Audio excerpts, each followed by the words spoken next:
Jesus, love you, Jesus loves you. James 1. James 1. Jesus. Jesus. James, a servant of God and of the Lord Jesus Christ, to the 12 tribes in the dispersion, greetings. Count it all joy, my brothers, when you meet trials of various kinds, for you know that the testing of your faith produces steadfastness.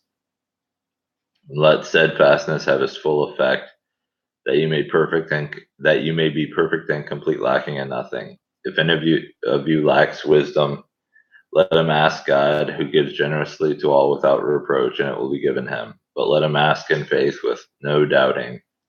For the one who doubts is like a wave of the sea that is driven and tossed by the wind. For that person must not suppose that he will receive anything from the Lord. He is a double-minded man, unstable in all his ways.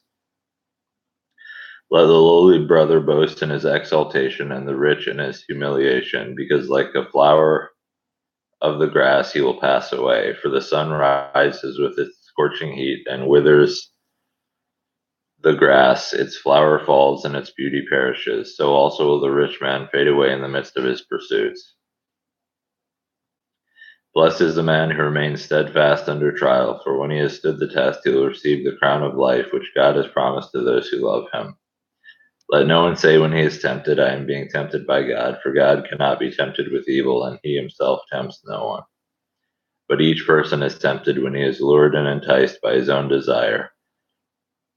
Then desire, when it has conceived, gives birth to sin, and sin, when it is fully grown, brings forth death. Do not be deceived, my beloved brothers. Every good and perfect gift is from above, coming down from the Father of lights, with whom there is no variation or shadow due to change. Of his own will he brought us forth by the word of truth, that we should be a kind of first fruits of his creatures. Knowing this, my beloved brothers, let every person be quick to hear, slow to speak, slow to anger, for the anger of man does not produce the righteousness of God. Therefore put away all filthiness and rampant wickedness, and receive with meekness the implanted word, which is able to save your souls.